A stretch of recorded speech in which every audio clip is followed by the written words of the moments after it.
What's up, guys? It's KB. Make sure you subscribe to the Underground Sports Philadelphia YouTube channel. Click the bell icon down below so you don't miss a single video from us. And thanks for tuning in to another video from Underground Sports Philadelphia. Now let's get into it. Philadelphia, baby, you're going to love it. Best sports fans in the world. Actually, the worst, but that's what makes them the best. What is going on, OTB Nation? Welcome into episode number 404 of the award-nominated, honorably mentioned, number 9 NCAA ranked, number 11 Philadelphia ranked, and of course viewable on YouTube, Outside the Box podcast, the official lacrosse podcast on the Underground Sports Philadelphia Podcast Network. KB and Deej coming at you from a brand new recording system. So we're learning the ins and outs, and we apologize for any and all delays because this is for all of our shows, and it's the first recording week that we have been using this, and we're loving it. It's just we have used another recording and editing process for nearly 5 years. So when you switch over, it's like trying to learn how to ride a bike again and learning the ins and outs of your new bike. You know, it's like when you went from your typical tricycle or, your Fisher-Price bike, and then you got that big old mongoose with all the gear shifting and everything. That's what we have now. We got a nice little mountain bike action going on. But we're figuring out. We got a lot of fun stuff on this one. The man, the myth, the legend, 2024 National Lacrosse League Rookie of the Year, Alex Simmons, on the show this week. An awesome, awesome conversation with Alex.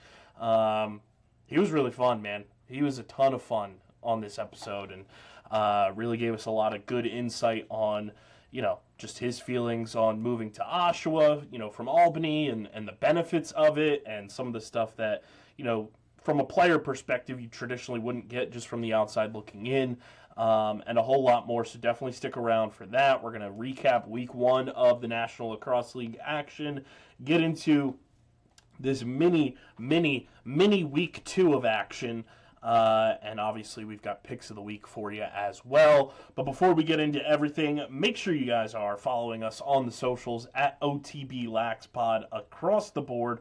We're on every social platform, so be sure to follow us. Follow Deej on Twitter at SCS_NextGreat. Follow Hoots at Hoots Sports Media. Follow me at KBIZZL311. Subscribe to the pod. That's another thing. We have our Spotify Wrapped on this episode. We'll go through. Shout out to everybody in OTB Nation. If we're on your Spotify Wrapped, we want to see it. Send us the Spotify. We live for that stuff. But subscribe to the pod on Apple, Spotify. Leave us those 5-star ratings and reviews. It goes a long way for helping this show continue to grow. It allows us to do more dope stuff with and for you guys when you subscribe. So please subscribe, leave those 5-star ratings and reviews, and subscribe to both the Underground Sports Philadelphia and Outside the Box podcast YouTube channels. YouTube.com/@Underground Sports Philadelphia is where you get full video episodes of this show every single week. Full video episodes of every show on our network, clips, shorts, live streams, original video content. We are at 1,167 subscribers, which means we are 33 away from our next 100 subscriber milestone, which I would love to hit before Christmas. Can we make that happen? OTB Nation, do you want to be responsible for our next 100 subscriber milestone? Let's make it happen. YouTube.com/@Underground Sports Philadelphia. And subscribe to the OTB YouTube channel, youtube.com/@OTB LaxPod, where if we get to 100 subscribers going into 2026, we will have the OTB College Show with Unc and the kids, Deej, Jackie Knight, and of course Hoots, holding it down. We're at 77 subscribers right now on that channel. So once we get to 100, we can start game planning. But if we don't get there before the college season starts, you guys are SOL, and there's no college show until 2027. Do you want to wait that long? I don't think so. Just Uncle Deej more subscribers. Exactly. 23 subscribe, is my number, man. Just we need Uncle Deej more subscribers. We got to make a post with me. Uncle Deej. Subscribe. Uncle Deej Uncle subscribers Deej. away. Come on, y'all. I know y'all Come want on. it. Do it. I will go as Uncle Deej. I will be known as Uncle Deej on that show. Yes. That will be my show name. So if you want the alter ego Uncle Deej, we need 23 more subscribers. ASAP. Let's make it happen. YouTube.com/@OTB LaxPod. Speaking of, what up, Unc? How we living? Unk is chilling, bro. Unk is chilling. Big game on Sunday. Got to take down the Bears. I'll be feeling a lot better. Actually, I will too. We play the Bears 2 times in 3 weeks, which has me scared. 1, because that's quick turnaround regardless of who the opponent is. 2, this Packers team could make history in a negative way. Oh boy. Do you know something that the Bears have never done? I'm so scared. Beaten the Packers twice in a calendar year. They beat the Packers at the end of last season, week 17 or 18 in January. So if they win either one of these games in the next 2 weeks, 3 weeks, Packers go down in history. I don't think this team wants to do that, but we'll see what happens Sunday. Got a break from Michigan football, but Michigan basketball plays Saturday. Got a big Stuff the Bus event coming up. Get the kiddos in the area less fortunate, get them some gifts. We team up with Big Brothers Big Sisters and the city transit here. Get one of the transit buses out there, and we try and pack it as much as we can with gifts and get them out to the region. So that's what I got going for the weekend. Oh, I'm going to the Trans-Siberian Orchestra on Sunday. So that's going to be That's really fire. Cool. Yeah. That's fire. No, there will be literal fire there, and lasers and bubbles and rock stars. That is... It's lit. That is my favorite Christmas song. They are responsible for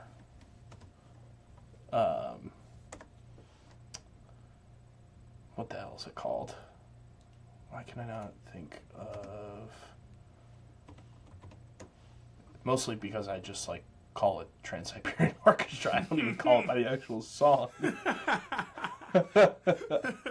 Yeah, play that TSO.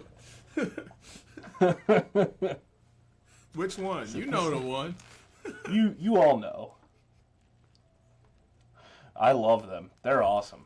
That's so sick. I'm jealous. If you're able to figure it out, let me know. I'll get a recording of it or something. I'm so jealous. That's so sick. Hey, get a radio job, bro. They gave free tickets. I got enough jobs. They gave free tickets to The Office, you know? Oh, I'm an idiot. It's Carol of the Bells that they do. Oh, okay. It's not like their song, but I Yeah, associate their them with that song. of it. Yeah. Yeah, I got you. That song's a fucking banger. That's my favorite Christmas song. And I hope our tickets are as good as they were last time. Last time I went, I was sitting on the floor. That's so And I sick. was 13 rows back. It was insane. That's amazing. It was so I was like, these were free? They just giving these away? They just out here giving them out. Hold on. They don't know what they're doing. That's so funny. They don't know what they're doing. They just out here giving them out. That's so funny. I gotta go on TikTok. I'm going to put something in the chat because I don't think it is on-air appropriate, but I need the laughter from it because CFO Margie told me what the kids are talking about in the classrooms as a new slang term that I was like, that's not a new slang term. That has been around for a long time. She was like, well, it's new with the kids.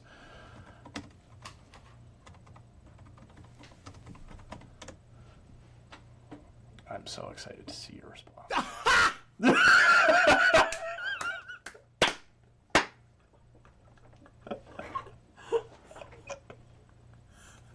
I mean, technically it is pod appropriate because it is a word that means multiple things. It's true. But a few of the things it means are not pod appropriate. Not pod appropriate. which makes it so 6, 7-ish. 8, 9. Yes. 8, 9. She came home and told me that. I was like, what do you mean that's new? I was like, that has been in my orbit as a word for over a decade. I say for a good 15 years maybe. I used to watch Pokemon, like, Let's Plays and stuff, and, like, Nuzlocke, and people would name their Pokemon that. No way. So funny. She's so funny. She's hilarious. So oh, my God. I almost want to say it, because, like, it's not that bad. And the funny part is, even if I say it, there's probably a good selection of our audience that has no clue what it is. Or what No clue. No clue. I'd go as far as 85% of our audience. And I would say it in the proper accent. Right, which makes it that much, like, funnier. So much better. Because the kids aren't even saying it right nowadays. They're just saying it. Right. But when you say it with the correct accent, it gets even better. Oh, I need to hear her say it. I need to hear CFL say it. Oh, my God. Oh, I just know. I just know it's hilarious. Oh, my God, it's so funny. I was pissing myself this week when she came home and said that. Kids, bro. I was like, what do you mean? What are these kids? Kids are so funny, though. Get control of these kids.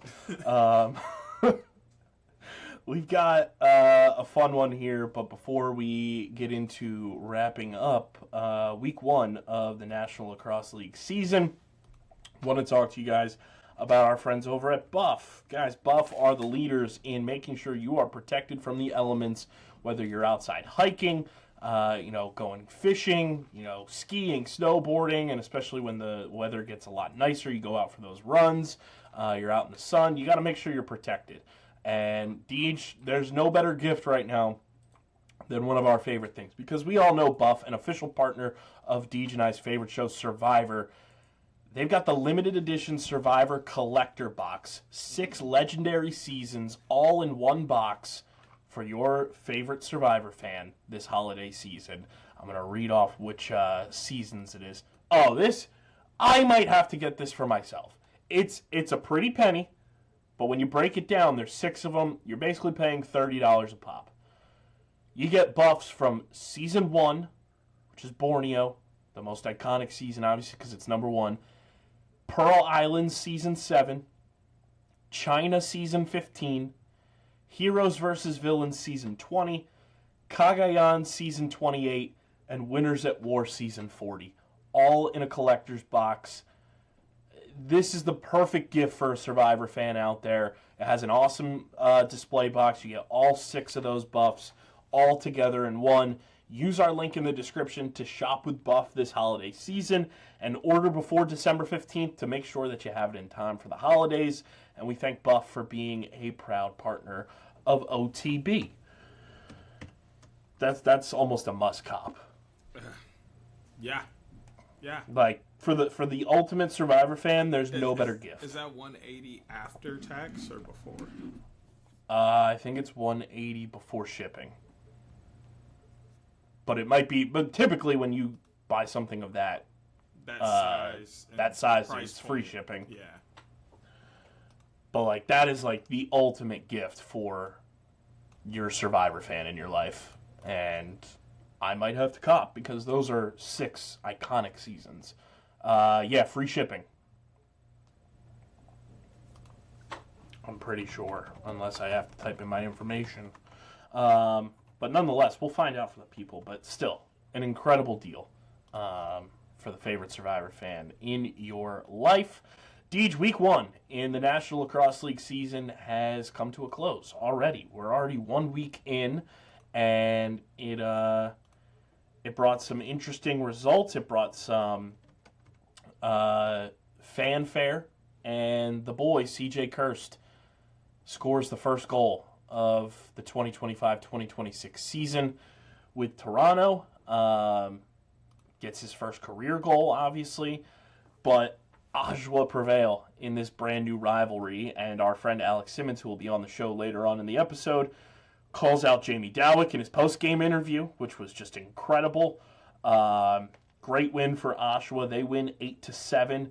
San Diego win an absolute barn burner against Ottawa, 16-13.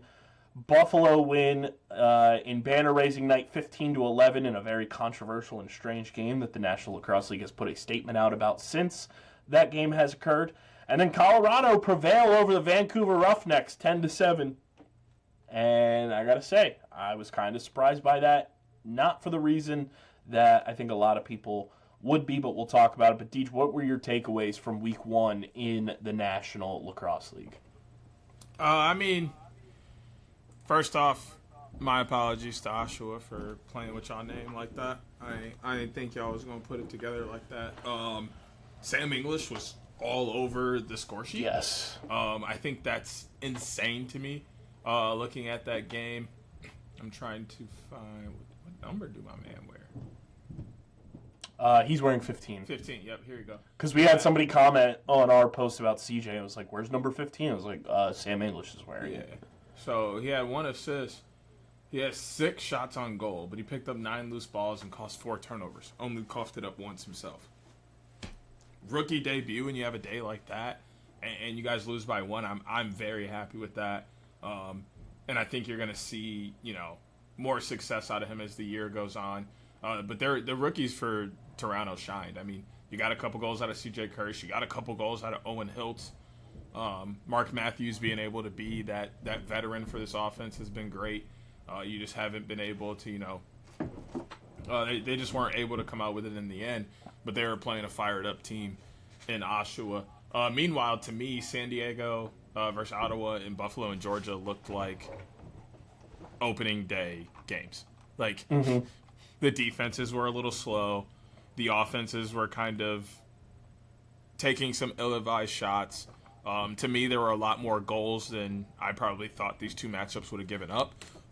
Even though their offenses are high-powered, you still have to deal with getting back in the rhythm of playing together and those kind of things. But, they still had some of that, but they also scored tons of goals in both of these games.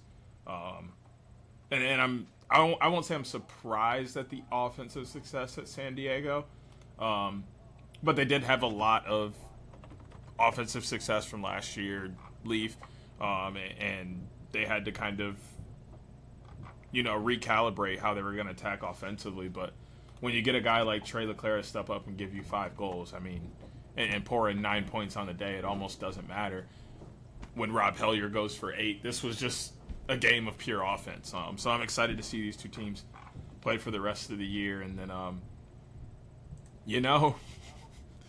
the funny thing about the Vancouver, Colorado game is that game felt like I was watching a Roughnecks game. Like, that looked so much like a Roughnecks Colorado game from the last couple years ago, where, like, the Roughnecks just couldn't get enough going offensively. And not that Colorado did a lot, but when you got Dylan Ward in net, he makes a few extra saves, and you only got to score so many goals. Like, that's exactly what this game was. So, yes, I'm still excited to be watching the Vancouver Roughnecks for the rest of the year. But, things just didn't slide their way week 1. But I thought the game was very competitive, as it always is.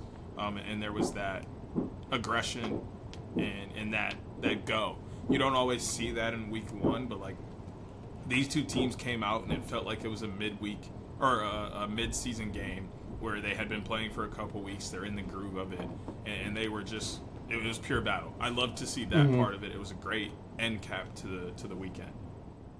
Yeah, and to harken back to Oshawa and Toronto, that game kind of mucky because both teams don't have their unicorn at the face-off stripe. TD's on the PUP list recovering from injuries from the PLL season, and Joe Nardella is out. And I just saw a tweet as we're recording this, someone asking Adam Levy how long he's out. He missed all last season with the same injury, and Adam Levy said head coach Glenn Clark said it's the 4-week area prior to the first game. So Joe's going to miss about the first month of the season.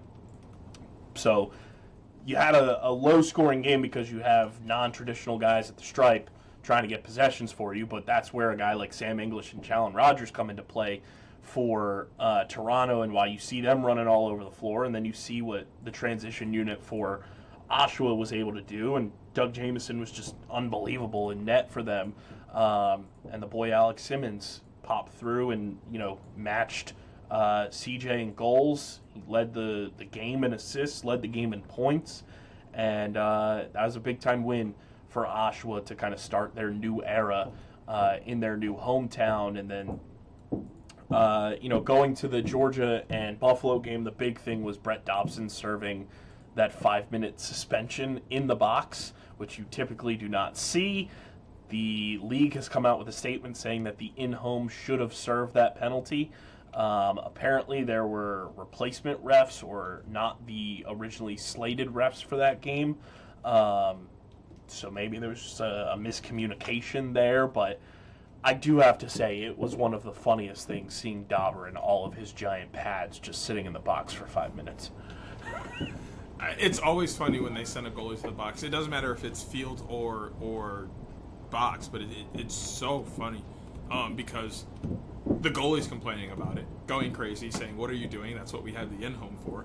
The coach is going crazy, saying, "What are you doing? That's what we have in-home for. Please leave my goalie in the net." And then you send them over there, and they just look goofy sitting over there with all their equipment, regardless of which form of lacrosse it is. Everything about sending a goalie to the box is just flat out goofy. Obviously I love that part of it, seeing him in the box. Funny. It always reminds me of that Kanye West Little Pump video where they have like the super big bodies and they're walking around like this. Like he's sitting in the box and he's just like, because obviously he takes his helmet off for once, so now he's just like I'm like, damn, Kanye, they got you, yay? Kanye Dobson over there. Insane. Big takeaway from this game, though, and it feels good to have been right about this. Michael Grace is the fucking man. Yeah. 4 assists in this game, led Georgia, went toe-to-toe with Josh Byrne in the assist category. There's a reason he was the number 3 overall pick in the 2024 draft, and there's a reason he, was highly touted both PLL and NLL, and his game is going to be so important for Georgia this season with just so much uncertainty around what their team's going to look like. It's going to take a while for us to see what Georgia are going to be, but I think from an offensive perspective, there was a lot to be optimistic about, and I think the big thing you take away is, Georgia didn't capitalize on their power plays. They had 5 opportunities. They went 1 for 5 on the power play, and they got worked at the stripe. Buffalo was able to get those possessions, obviously, with Connor Farrell, who has just become like the quintessential NLL faceoff guy. 26 of 31 at the stripe for Buffalo, 5 wins at the stripe for Georgia. The shots on goal disparity was huge. Buffalo, 60 shots on goal, Georgia 42, and first half was pretty good. It was a tie game at halftime, and then the third quarter rolled around, and pretty much the entire second half, Georgia just could not find any offense. But I think if you're a Georgia Swarm fan, you feel pretty good, even in a loss. Not that there's moral victories or anything, but you feel pretty solid about the direction of where this team can go, and you're still going to be a very competitive team in 2025-2026, especially because you have the dynamic duo of Lyle Thompson and Shane Jackson. It's early in the season, so they have tons of time to adjust and make changes, but for their game 1, they looked really solid, especially to be going against Buffalo. They easily could have lost this game by 2-1, maybe even won it if you look at a couple bounces, couple pipes or crossbars, penalties. It's a game of millimeters, so when you go back and really add up those millimeters, this game could win a lot of different ways. So I don't think they have anything to be upset about, hang their head about, but they do have some things to address and correct moving forward. But with who they have in their locker room, there's no doubt that they could make those changes. And then the size and aggression, and you mix it with the stick skills and IQ of Michael Grace, you're going to have a beast. No matter what denomination of lacrosse you're playing, that guy is going to be good for you. And then you pair his athletic ability with all of that, because, sure, he's 6'8", and he plays hard, but he's also fast. He's also strong.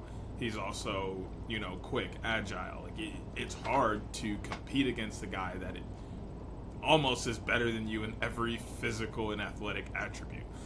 And then you pair that with his skills, and he becomes a very great player. So Georgia definitely picked up a steal, in my opinion, in that draft. He shouldn't have.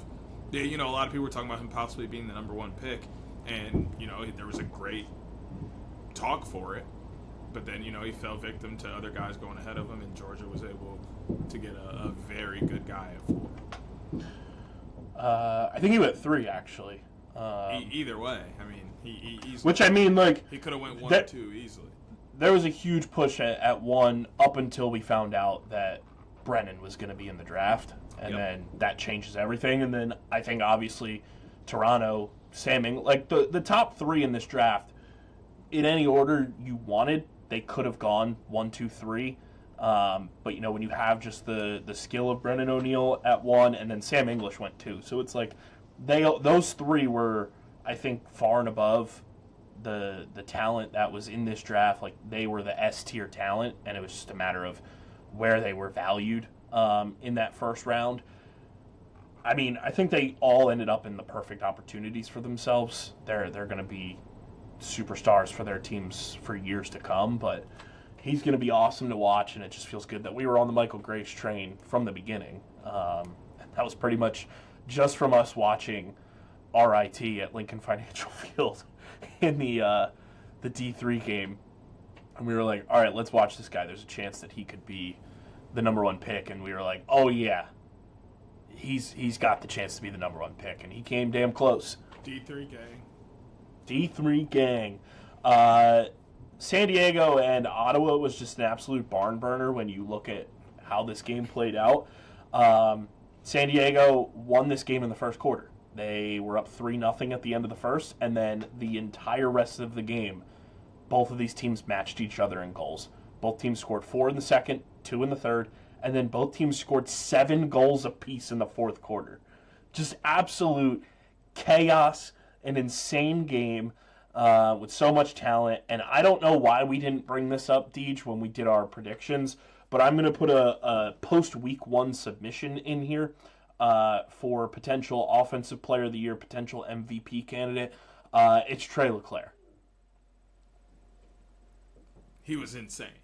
Insane. 9 points, 5 goals, just absolutely incredible. Rob Hellier was great in his debut for Ottawa, 8 points against his former team as well. Just an insane. Breaking news.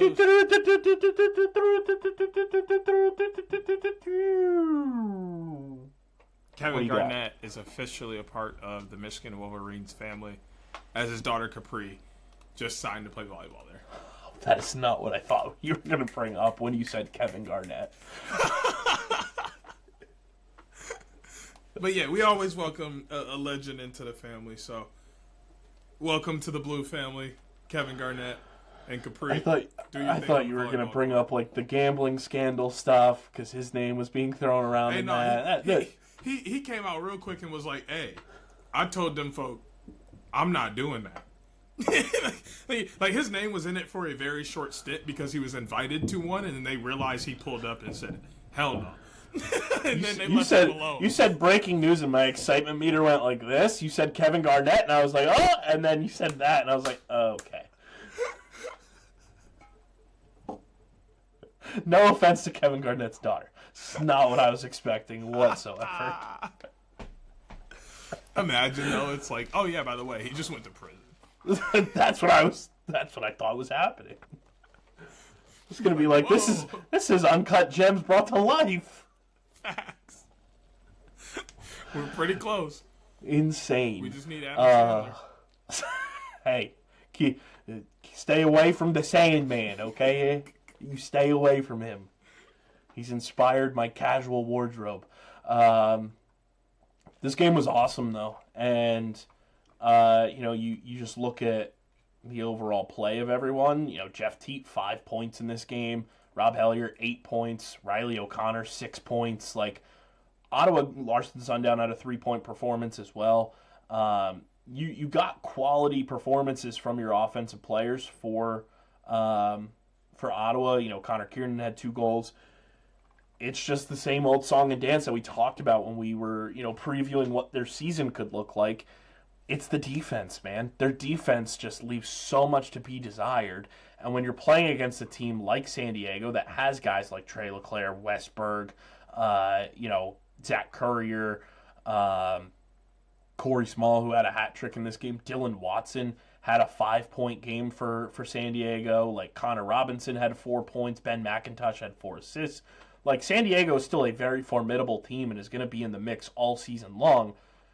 When you don't have a defense that can stop teams, you're forcing Jeff Teat and you're forcing now Rob Hellier and Larson and Connor to go a step above what should be expected of them, because you're just going to be playing catch-up so much, and you go down 3-0 and your offense can't do anything in the first quarter, and it costs you the game.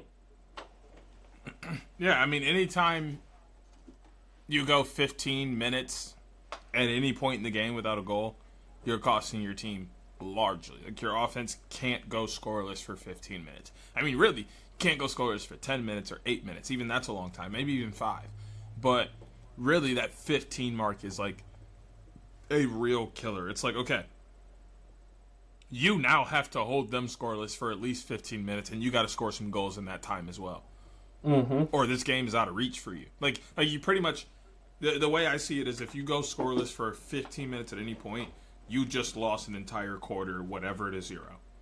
So now you have to replicate that quarter on the opposite end. You now have to win a portion of 15 minutes by the same or more to 0 in order to make it even, or to put yourself ahead so that you have an opportunity to win the game later on in the rest.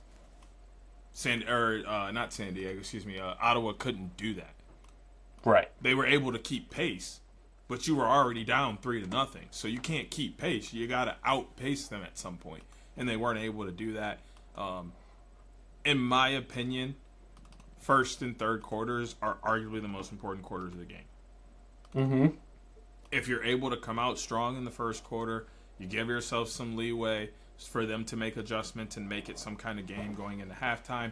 You make your adjustments in halftime, and then boom, you come out third quarter, you capitalize off of those, and then you make soft adjustments in the fourth quarter to then preserve your lead. That's the magical game plan to win every game. Obviously, it doesn't happen like that for everybody, but those are the key quarters. San Diego did a great job, in my opinion, especially in quarter 1. But they did a great job in quarter 3 as well in terms of matching the punch.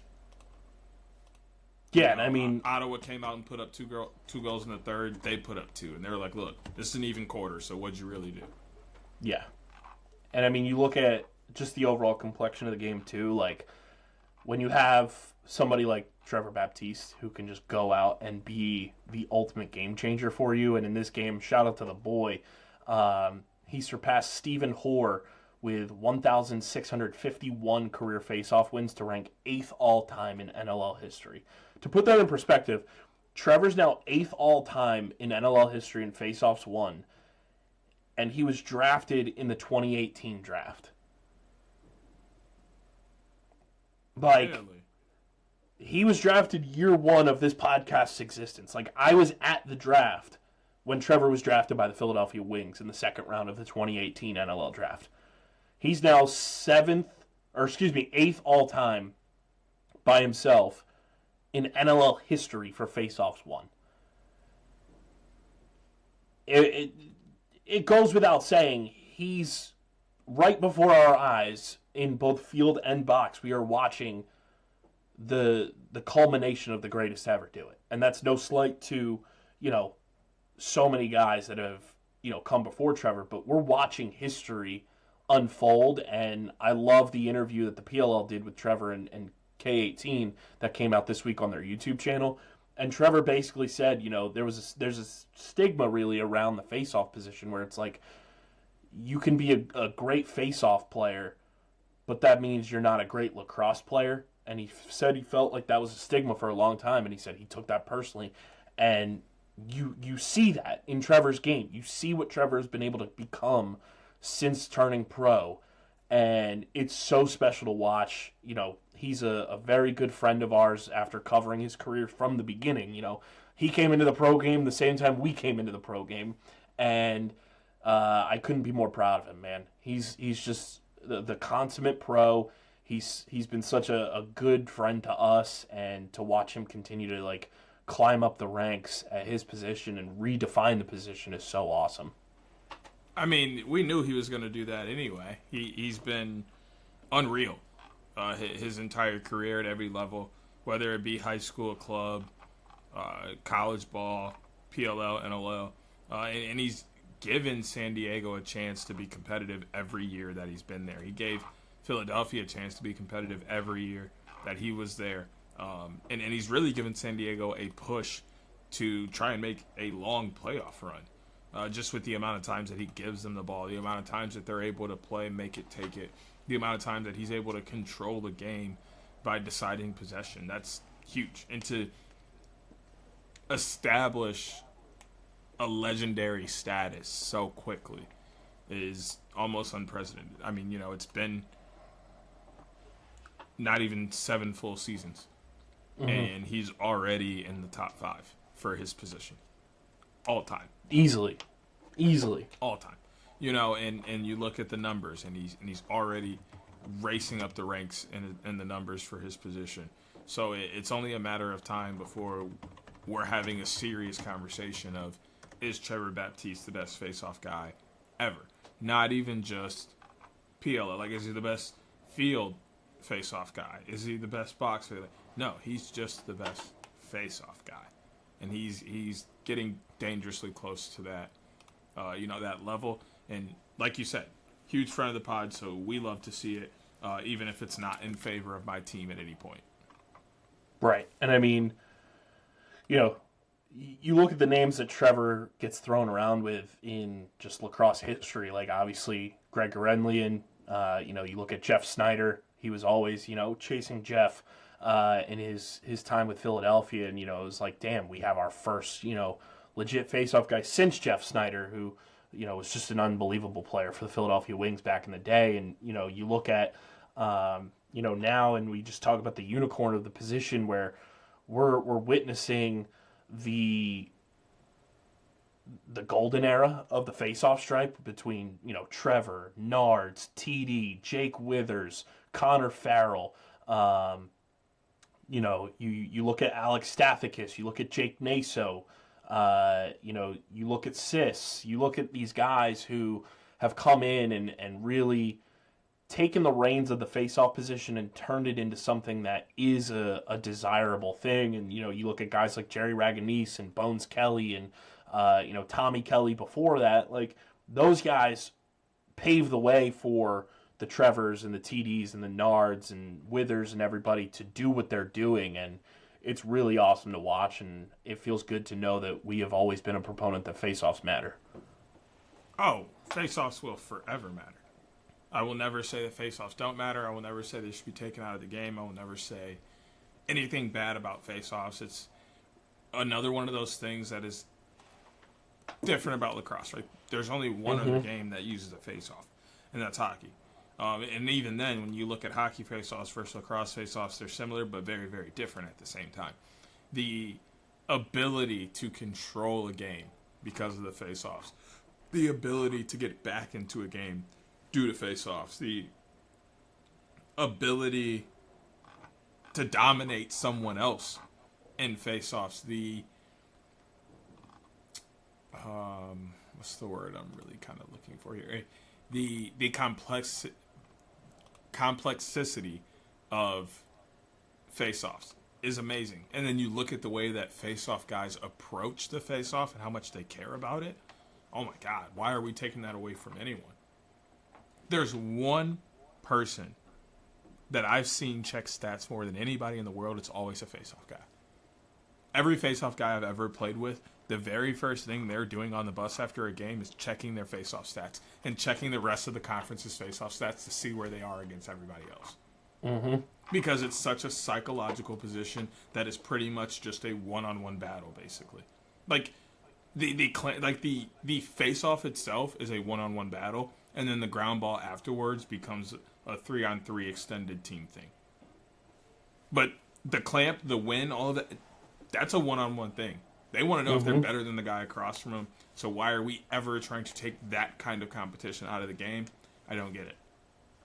Yeah, we will always be pro face-off. Face-offs matter in the YouTube comment section, everybody.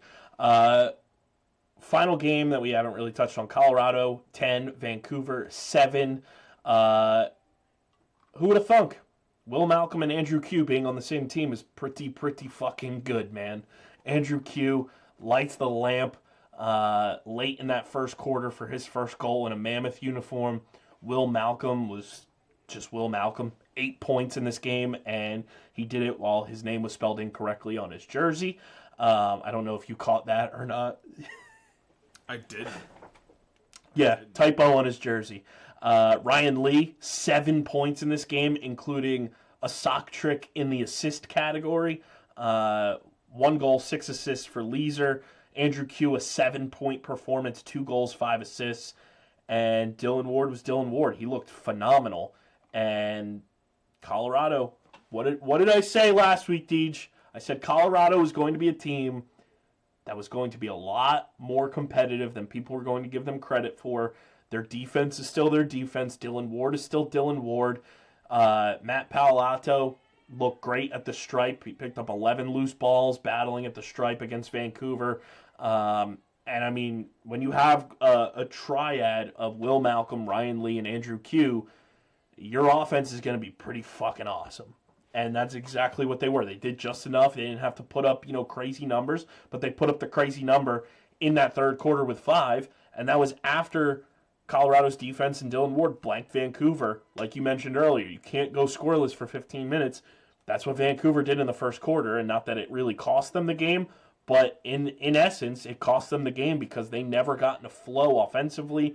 They never got possessions consistently. Colorado won 16 of the 20 faceoffs in this game. Vancouver did a great job on the power play. They scored 50% of their power play opportunities, and you want to see Colorado kind of clean theirs up. They only went 2 for 7, but when you're getting possessions and your shots on goal are equal, more often than not, that's going to favor the team that's getting more possessions for their team, and that's what Colorado was able to do against Vancouver. Yeah, I mean, to me, like I said earlier with this game, I think it was just one of those things where it looked like Vancouver just didn't quite have it all together. Like they just couldn't quite do enough. They would get close, and then Colorado would be able to push it out a little further. Or they would get a little momentum, then they would shoot themselves in the foot with a penalty or have a couple mental mistakes in a row. Kind of just like very early mistakes, and like the only way I can really explain it is like first game jitters. Like you don't think pros get first game jitters, but like this is a great example of that. Like they almost looked nervous to play in their first game in Vancouver, or like to be back with the boys. Like you think like, oh yeah, we're back with the boys. Like this is gonna be so much fun. And like, oh yeah, great. Like, oh, that's great energy. And like they looked more so like, I'm back with the boys. I hope we can do it again. Like it was a weird vibe from them, in my opinion, from the very beginning of the game. But that doesn't take anything away from Colorado, who, when you get Will Malcolm and Ryan Lee to give you 6 and 6, and I'm not talking points. That's 6 goals, 6 assists. One guy had 6 goals, one guy had 6 assists. Like that right there alone is going to help you do great. You got and Q gave you 5 assists. Yeah, and then you got a guy picking up 11 loose balls. You get Dylan Ward stopping 39 shots. Like all of this stuff put together, you're bound to win a game. They went out and played very good lacrosse in week 1. Granted, they probably could have put up a few more goals to make their fans and themselves feel a little bit better about the offensive output of this game and where the team could go offensively. But then again, it's week 1. So, how high are your expectations for your offense in week 1 when they haven't played in a game setting together in a very long time? Sure, you can play in scrimmages, but it is not a game. It is not the exact same. They finally got back in the game, playing mode. You put up 10 goals, you win. Now you're just looking to build off that in the next week. I think this was a great starting point for them to move forward for the rest of the season. And it's a new look for them, obviously, with Q coming in, Connor Kelly and Zed Williams out. Like, it's a new look, and you're getting, Ryan Lee hopefully for a full healthy season or as close to that. So there's a lot there, and from a Vancouver perspective, it'll click. It'll get there. It's first game back together in a couple of years for these guys. I think there's a lot of pressure, and when we talked about Vegas, we talked about Vancouver. It's like, how are they going to respond to that additional pressure that's on them after going out and making these huge splashes in free agency? It'll get there, but I think if you're a Vancouver Warriors fan watching opening night at home against a big rival, and you kind of come out flat like that in a lot of ways, offensively too, you probably feel some level of disappointment. I definitely could say disappointment could exist. But I think you also have to look at it on the other end. You got 6 assists from Keegan Ball, so he picked up right where he left off from last year, being able to facilitate from, with this offense. Jesse King had 9 shots on goal. Just got stopped. A bunch of them got stopped by Dylan Ward. He puts up 9 shots on goal in another game. He might score 4 or 5 of those. You still got 2 goals from Adam Charlin-Beatty. You still had Reed Bowering doing his thing with 8 loose balls. Christian Del Bianco still stopped 36 shots in this game. So it's not like they went out and played bad. They just didn't play as good as they needed to grab a win in this game. And then they also ran into a team that just, in my opinion, has a chip on their shoulder based off of the last 2 seasons and how they've gone for them. Many people are writing them off already. Many people are feeling like they made some bad moves in the offseason and this team isn't as good as others and isn't ready to compete for an NLL Cup. They're here to prove that is the exact opposite of what this team is built for. And they showed that in week 1. So I do think Vancouver has a lot of good things that happen and a few things they have to adjust moving forward. But I don't think there's a ton to be upset about. I just think it's always disappointing to lose week 1 because it makes you feel like you're behind the 8 ball. Yeah, it makes you feel like you're behind already when in reality, like, you're not. Yeah. They'll figure it out. They're still going to be a very good team. They're still going to compete and be in the mix in the long run. It's just going to, take a couple, probably take a couple weeks for them to just get their feet under them and get back in the mix and be ready to rock and roll moving forward. But NLL standings after week 1, a lot of teams obviously inactive, but the top of the table, it's Buffalo, San Diego, Colorado, and Oshawa, all 1-0. Toronto, Ottawa, Vancouver, Georgia, all 0-1. And then a whole bunch of teams in the middle who some of them don't even play this week are 0-0. Before we get into a lot more, I want to talk to you guys about our awesome merch partners at PHI Apparel Company. Guys, there's no better place to gear up this NLL season than with PHI Apparel Company to rep your favorite lacrosse players' favorite lacrosse podcast. You guys can go to phiapparel.co and get your official OTB hoodies and shirts.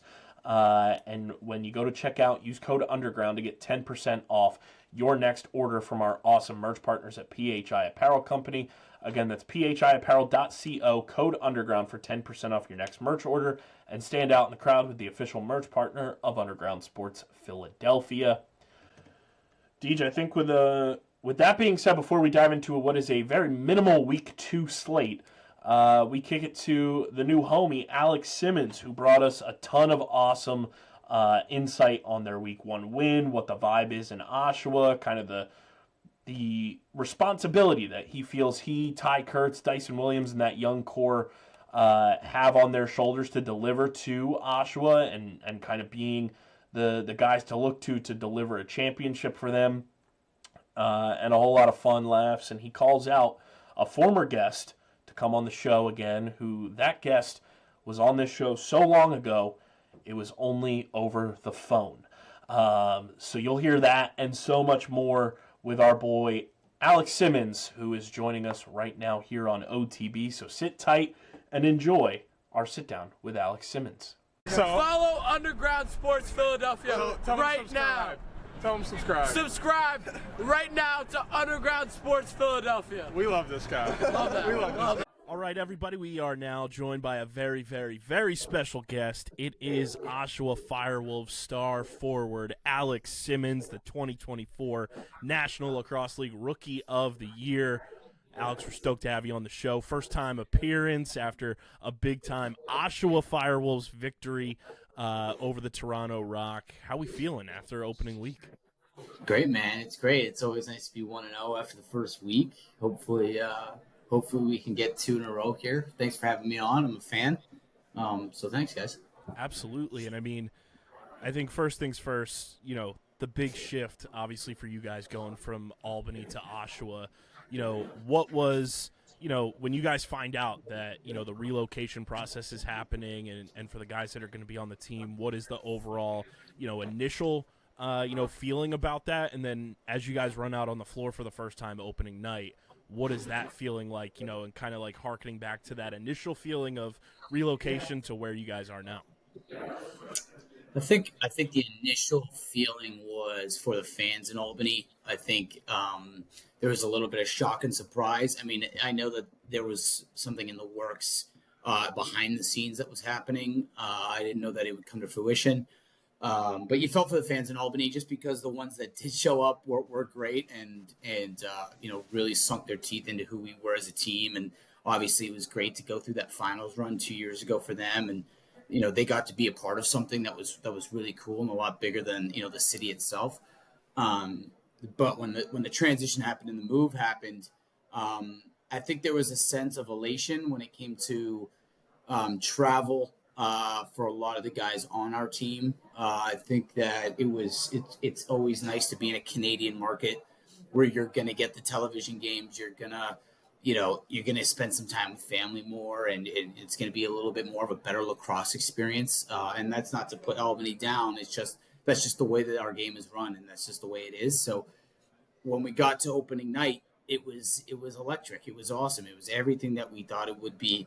Obviously, I've said it before. It's a hotbed of lacrosse. It's that Pickering, Ajax, Clarington, Peterborough. That area is swamped with lacrosse fans. So we knew that was what we were going to have and what we were going to get. And we're just so happy that it came all together and we got the first one under the belt. And when you open, your season against Toronto with the geographic rivalry built in for you guys, does it feel like, player versus player rivalry is there? Did that exist when you guys were in Albany, kind of a difference, with rivalry feeling now playing in Oshawa against Toronto versus what it was in Albany? Absolutely. I know that I have a relationship with the Dawicks, Josh and Jamie, and I know that and obviously Latrell is there too. I played with him in St. Catharines. So there's obviously some familiarity there. It was hard to call a rivalry just because of how new and fresh it was. Even though we're, just on the QEW from each other, I would think lacrosse fans would agree with me that maybe Buffalo and Toronto still have the strongest rivalry in lacrosse. But it's nice to start that. It's nice to start it, since geographically we are closer to Toronto, which is kind of funny. I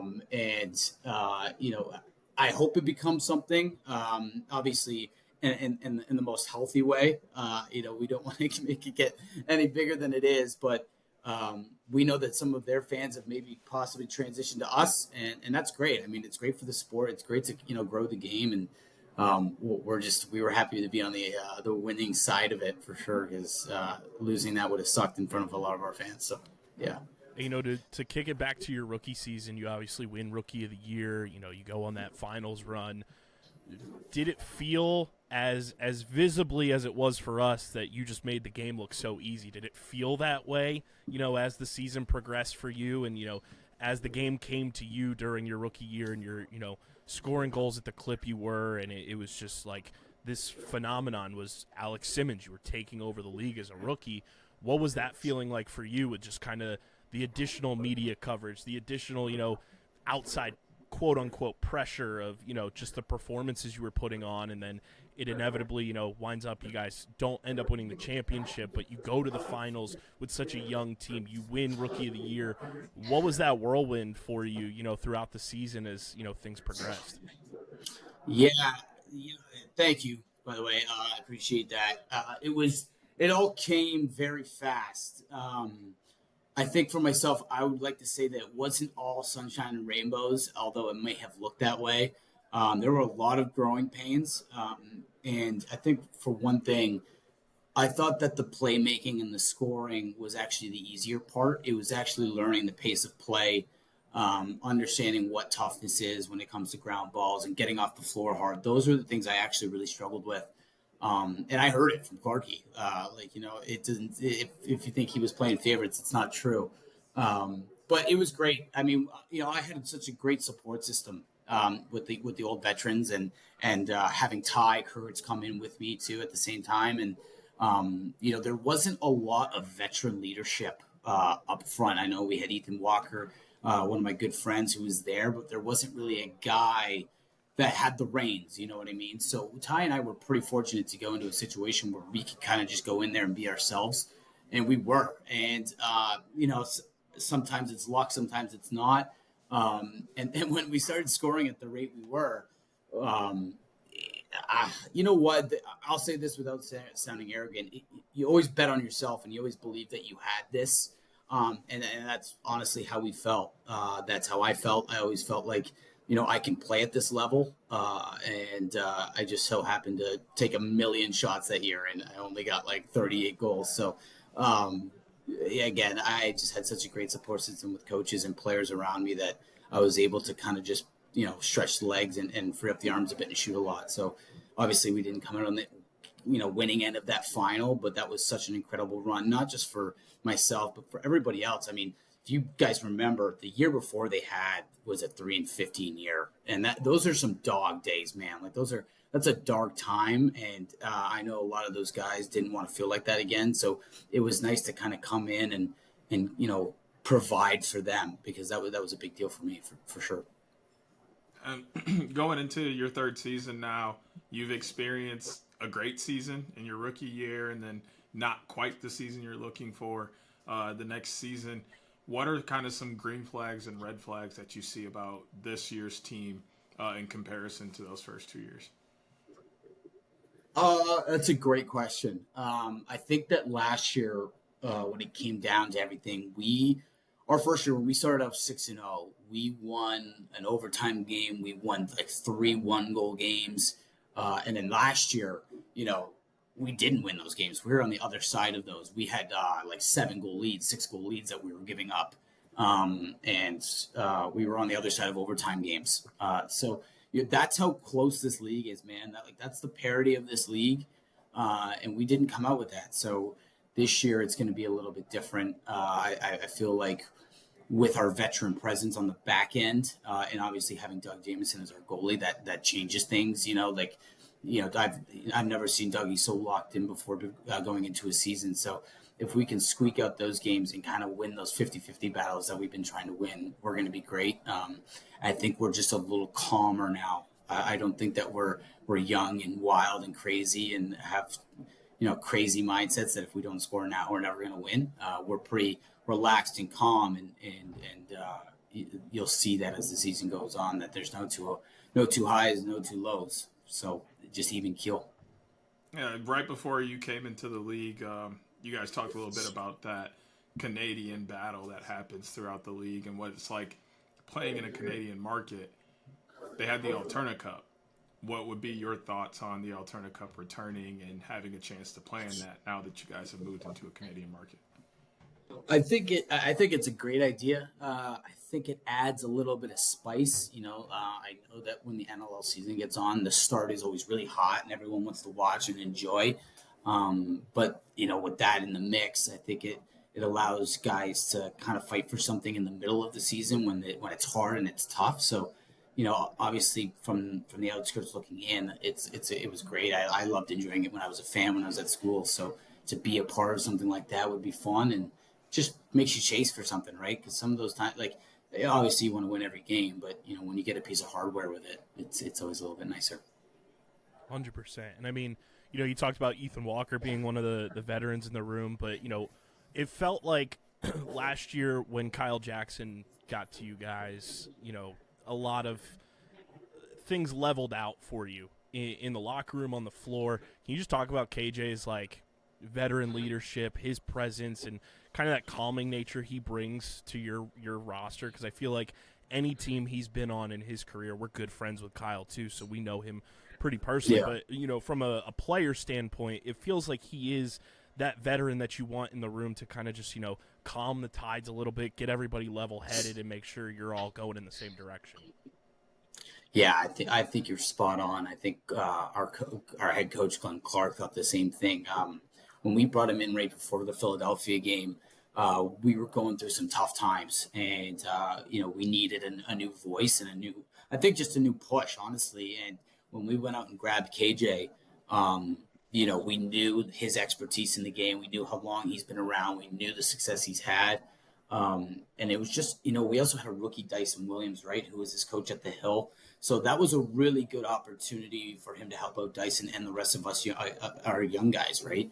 And he came in right away, made such an impact. He scored a hat trick in his first game against Philly with us. And you could immediately see the offense open up and kind of calm down and be like, okay, now we have another threat on this already really great offense. And just to speak about KJ, man, I mean, he's got 4 kids at home. His girl, I think it's 3 or 4, 3 maybe. Yeah. 3. He's got his 3 girls and a newborn, and he's still coming every day, man, and grinding it out. And sometimes we see the girls, and it's so fun to have them around. And he's the ultimate pro when it comes to that. Like, that's not easy. And, when he talks in the locker room, you listen. And I've grown to love KJ. We have a great relationship, and he knows a lot of things about the game that I don't. So, I always listen to him, and he's always been a really calming presence for me. And we're really lucky to have a guy like him in our locker room because he's going to be a big part of our success going down the road. You bring up Dyson too, and it felt like as soon as KJ came in, that's when Dyson really got going. He had a slow start to the season, but really found his footing. Once KJ came in, it felt like it was like hyperdrive for him. With Dyson, bringing him in through the draft and then obviously his rookie season and, all the pomp and circumstance around him and his style of play, how much easier has it made things for you that Dyson is now on the roster, and how do you feel like his game complements yours and vice versa? For sure. I mean, Dyson is, what you call a generational talent, and it sounds it's hard because everyone says he had a slow start, like you said, and I think he would agree with you, Dyson. But I didn't see it that way. I mean, it's so hard when you see the success that Ty and I had the year before, and you try to match that, and we made it pretty clear from the get-go that that's not what we wanted. Well, obviously, you want to have him have production and do well and have success, but that wasn't what we were looking for out of him. We wanted him to come in and just be himself, and the points will come, and that'll come with it. How it helps me is a lot. It takes a lot of attention off of me, and Ty, I think he would agree. And it's just he's such a dynamic player. Like. He can be with the ball, without the ball. He can, he sees the game very similar to myself. So we always look for each other. And what people don't know is how great of a guy Dyson is off the floor. He's so fun to be around. And I think it just speaks to his game that, you can see the energy he plays with.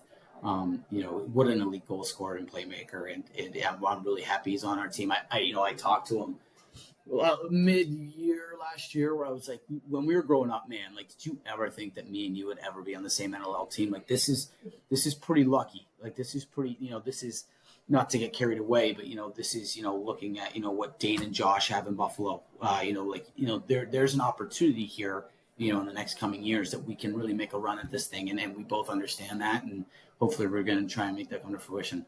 Yeah, I mean, when you see the young talent, too, across the league where you guys obviously have yourself, Dyson, Ty, you look at, a team like Philly that brought Brendan O'Neill in and, Dalton Young is making a name for himself now. And you just see all the young talent coming up, and it feels like a lot of teams are trying to replicate, like you said, that Josh and Dane, like, duo or try to get a trio in there. What do you make of just all the young talent that's been able to come into the league over the past couple of seasons and just seeing the evolution of the game where there's guys that have, your shiftiness and quickness. There's guys with the physicality like a Brendan O'Neill that just bring different dynamics to the sport. But at the end of the day, you guys are this next gen of the National Lacrosse League. Yeah, I think you're spot on. Like the young talent is crazy. It's come, and the best part is it's not just Canadians anymore. Which is crucial. I think there's a stigma out there that, it's hard to watch American-born players come into the box team and succeed. I think that's shit. I think that they need to come in here, and I think they need to make a name for themselves as well, and grow our game. You know, lacrosse and lacrosse can be its own enemy sometimes, where we want to push these guys out and we say, oh, well, the Canadians are just going to come in. And that's not how it works. You want to make the game as big as it can be, and we can't do that without them. And you can see the young talent. You know, you mentioned Dalton Young and you know, Brennan coming in and playing. Like, this is exactly what we want. And the talent is elite. I don't know what they're doing, what the kids are doing with their sticks now. You know, they're doing incredible talent and incredible plays that you know, these guys are doing. Like, it's just nuts. So it's fun. It's fun to see the new young, and it speeds the game up. You know, I'm not saying that the older veterans are slow, but it just adds an excitement. And since the game is growing now, it's nice to see the young superstars, you know, come out there and play really well and show the young kids that it is possible to come out and play in this league. So it's fun and it's exciting, and I love playing against the young talent for sure. Yeah, and you got firsthand look at CJ, Sam English, Noah, and Hiltz on opening night, too. Yeah, that's going to be fun for the next couple of years. I mean, hey, like you said, they're right down the road, so you can't get away from it. I know. No, they were great. I mean, I went to high school with both Hiltzy and Sammy at Culver, and you know, you could see, and obviously I went to Hughes with Hiltzy, so you could see those two, you know, shining in this league for the next 10, 12 years. Just incredible talents, and obviously CJ, what a great family. And I was, you know, you don't want to be happy for guys when they're scoring against your team, but you can't help but smile seeing their success, and you know, it just goes to show what kind of young talent's coming up, like you guys were saying. I'm glad you brought up Culver. How was your time in the Midwest? How do you feel about professional lacrosse getting back into the Midwest at some form and at some time? Yeah, I really enjoy. You know what? I say this to everybody. I cried going in there because I didn't want to go. It was a military school, and then I cried leaving because I never wanted to leave. Because, you know, I had so much growth from, you know, the first year I went there to the last year I went there. And I have to credit my coach, John Posner, who is now at the Lawrenceville School. That's a juggernaut, you know, and he really pushed me and kind of broke me down a little bit, and then, you know, brought me back to life when it came to the game of lacrosse. So I loved it. You know, I loved playing in the Midwest, you know, as cold as it gets and as crappy as the weather can get. It was awesome, man, and just to see pro lacrosse to get back out there. You know, I lived in Chicago for 2 years. I really wish that they brought the Shamrocks back for a year or two. Maybe I would have had a stint there, but it's great, man. I just want to see the game grow and get bigger. That's all it is, and I hope I can be a little part of that journey a little bit. Well, I mean, it sounds, well, I won't say sounds. It looks like there's some itching of the turbos possibly returning. Oh, yeah. So, I mean, we can get you in on that. You can come here and play if you want. I'll be somewhere lurking around. I don't know. I just moved to Canada, man. You can't tell me to move to the Detroit Turbos right away. I mean, hey, Toronto and Detroit are a few hours away. You don't have to move. Oh, we'll see. I got some unfinished business in Oshawa, so we'll see. Valid. To shift away from the NLL real quick, I'm just curious, and you know, it was one of those things that when I saw you had signed, I was very, because it was right after your rookie season in the NLL. What happened with you in the Redwoods? It was just one of those things. You know, it's a tough roster to crack. I didn't really get an opportunity in there, and it's not because, you know, I'm not going to sit here and be like, oh, I should have. You know, there was a great lineup ahead of me, and it's just the way it goes. You know, I don't really want to get too far into it, but, you know, there was just some really good guys in that lineup, and I couldn't crack it. And they obviously had Westberg there, who is already a Canadian sitting in the middle, and there's not really much better than you can do than that guy. So it was just the way that it was and the way it laid out. You know, I had a great time while I was there. I met a lot of great people, but just wasn't the fit, I think. Is there any, you know, potential, like, want or desire for you to potentially play in the PLL in the future? I wouldn't be opposed to the idea, but for right now, it's going to be all box for now. Like, unless the right situation came up it's going to be box for sure. Can we ask what the right situation is? For what? For going back to field and playing some PLL. Where my rights lie? Yeah, like or as far as like what is the right scenario like for your you to desire to the end, right end scenario.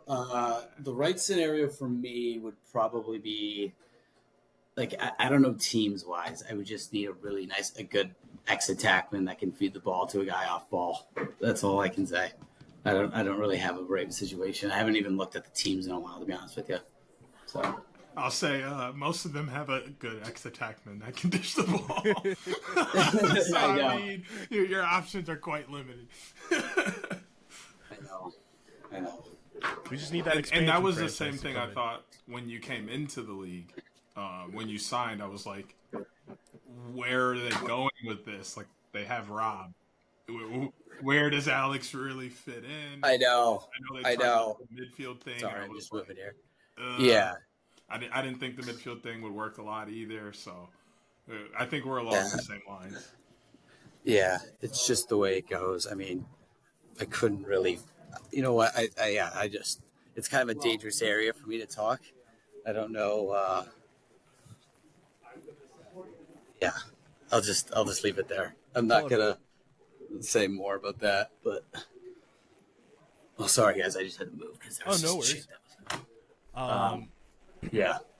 You know, when you look at the landscape of the NLL right now, too, and you see just the way that Canada has gotten this influx of teams. Obviously, you guys moving to Oshawa, you have New York going to Ottawa.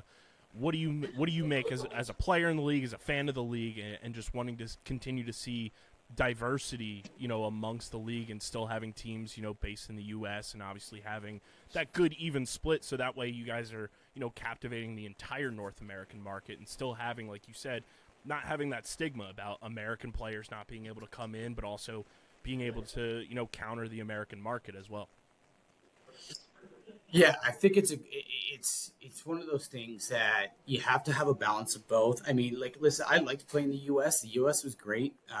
You know, it's just they don't really know anything about box lacrosse, and the thing is that we need to kind of get that going a little bit. I like when it comes to Canada, you just see it's a game that we play when we're 4 or 5 years old. So like these people know what it is, that there's a knowledge of it. Whereas in the States, it's field.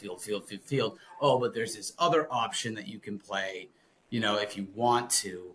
And it's really important for the star players in the PLL to come and try and play in the NLL. Like there's got to be a cohesion there that isn't there, I think. And we have to get, and I'm not calling anybody out right now, but there's got to be a way that we can get, you know, higher ups in the PLL to talk to the higher ups in the NLL and make a relationship there.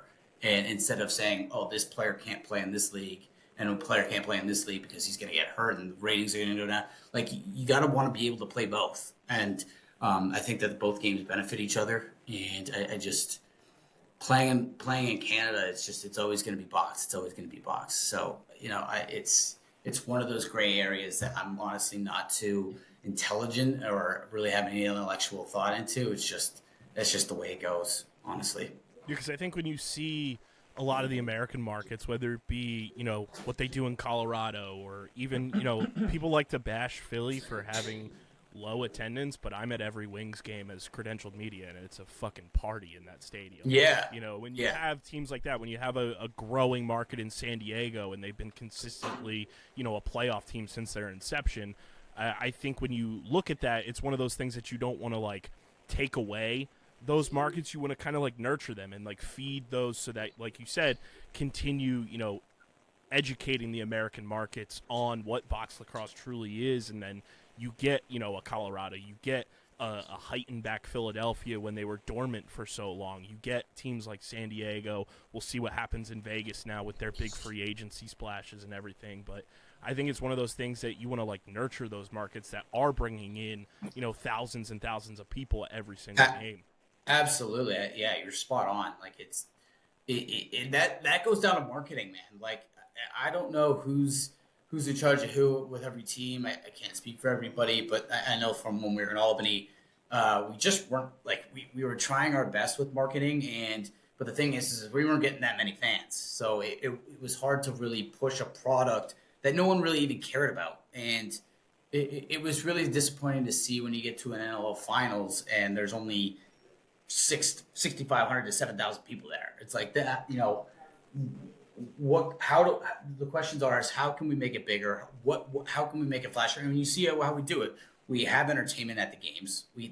There's party zones in every arena that they're at. Like half the fans are drunk, so it's fun. Like it's an exciting time. It's just a matter of getting them there and getting into the cities and getting to the youth. I think that's a big thing too, because the youth don't know about it. The parents definitely don't know about it. So it's a vicious cycle that we continue to go through on a daily basis. Absolutely. Brought up, the different styles of lacrosse, and how there's kind of this distance in both places. Like, you guys know about field up in Canada, but not as much as we do down here, vice versa. Sixes has come into play. I'm not sure where you stand Olympics-wise in that crazy gauntlet of a roster out of Canada. But do you think we see box entering the Winter Olympics at some point as lacrosse continues to gain popularity, depending on what happens with the 28 Olympics, etc.? Yeah, I mean, obviously, I think I can speak for everyone that plays in the NLL that would be, I think, the ultimate dream. I think to represent your country at the box level is obviously the biggest honor. You know what? Like, if we're just getting field into the Olympics now, I mean, I think it's going to take a little bit longer to get box in there. I think that first we have to prove ourselves, which I think we will. I think the product that's going to be on the field with those gauntlet of rosters is going to be crazy. It's going to be nuts. And I think once we prove ourselves and how great the sport is at that Olympic, in LA, it's going to be amazing. But like, if like box is arguably just as fun or even more fun to watch. So hopefully in the next decade we can get something on the books. But for right now, I think it's just going to be field. I would obviously be an advocate to get us on the floor there for sure, though.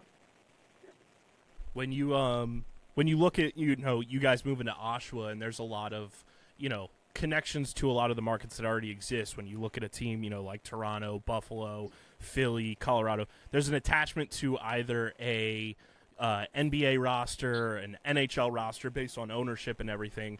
How do you guys kind of look at it from an Oshawa standpoint, where you are so close to Toronto, of kind of finding that major for sports marketing, or a different way of marketing to get you guys out there in the community, with you guys being brand new? Yeah, that's a good question. Like right now, what we do is we have 4 guys that live in market. We have a great marketing team for Oshawa that's in the city every day, pumping Oshawa FireWolves. I know that we're getting into all the youth lacrosse that's already there. And I mean, we're going through Whitby, we're going through Clarington, Peterborough, we're going through every single city in that area that we could possibly get it. Obviously, the marketing in the sense of having like NHL teams like Ottawa, Colorado, those guys are always going to have a leg up. And we know that. But at the same time, if you look at markets like Saskatchewan, you look at markets like Toronto. Well, Toronto was at the ACC, but was never owned by Toronto. Like here's what I'll say: winning attracts people. Okay, right. So you can't just say, oh, we have a team in this very high populated area, we're going to get people. That's not how it works, and that's never how it's worked. What happens is once you start winning, like there should be no reason why Saskatchewan gets sold out buildings. Like there's just no reason. But look at the teams that they've had. Look at the success they've had. Of course they're going to get fans. That's how this works. So I think it's on us as a team. I think it's on us as a team. If we can continue to build wins and get big wins like we did the other night, then we're going to get people in the building. And that's the way that the market works. And if you want to make money in this league, I mean, like it's hard, but that's the way it's going to be. You have to win. Look at Buffalo. There's no reason why the Bandits should have more fans, technically speaking, than the Sabres every night, but they do. So it's because they win. They win on a constant basis. So they're always going to get people in that building. So if we can blame the marketing teams all we want, we can blame whatever, but it's on us. So right. if we win games, people will be there. So I think that's the biggest thing right now with box lacrosse. That's what I always say about Philly too. It's like it's such a rich tradition here too, and it's a non-traditional thing to have an American market. But you look at the sports city that Philadelphia is, and you introduce a sports team to a market like Philly, they're gonna run to it. They're gonna flock to it. They want to support it. And even when the Wings are down, there's still 5, 6, 7,000 people coming through the doors to go watch a team. And I think that's like so special for a market. You look at a team like Colorado. We're sure they've had a couple down years since their finals run, but you still have 6, 7, 8,000 people coming through the door every single night. And I think that's important for just the growth of the league too. Yeah, absolutely. I mean, you're spot on. Philly's a great area. I love going to Philly, man. I love playing Philly. It's always, the barn isn't completely sold out, but there's a lot of people there, and it's a great arena and a great area. I mean, you have the Phillies and Lincoln there, and it's a great area. You have Xfinity Live right in the middle, so people get to go there and have fun. I mean, I love going to Philly, man. It's a good time. Enjoy it.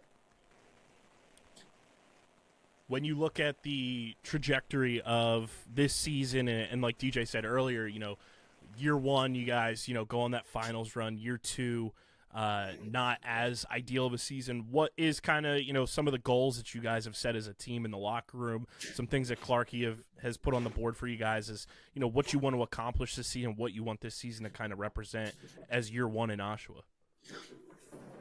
Yeah, I think the biggest thing he says in every post-game, pre-game speech is there's never any throwaway moments.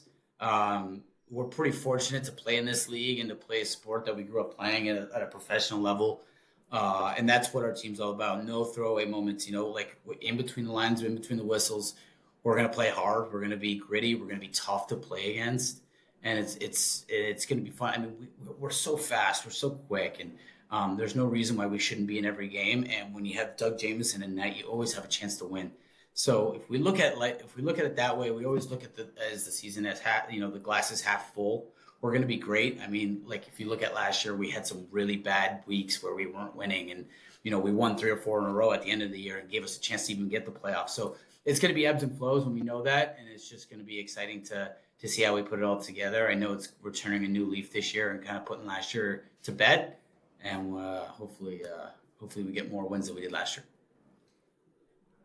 When you look at the landscape of the NLL, and we talk about this a ton, and we have for years, when you have these unicorns at the face-off stripe, whether it be Trevor Baptiste, TD Ireland, you guys have one of them in Joe Nardella, how much does that change the trajectory of any singular game for you guys, knowing that when there's a face-off happening, you have more than, enough chances to go and get possessions for your offense to go down and score, because a guy like Joe Nardella can either push it in transition and score himself, or he's going to get the ball for you guys to set up your offense.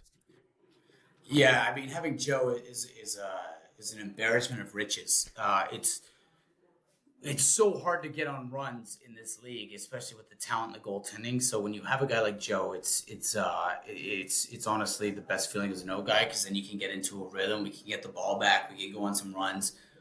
Joe is one of the best guys I've ever met, and Joe's one of my good friends on the team. And he's an animal. He's a lot of fun, and what he brings to the game every night is really exciting and fun. So to have him on our team and to play and not just take faceoffs, but play defense. Is pretty cool, and it's just fun to see what he can bring.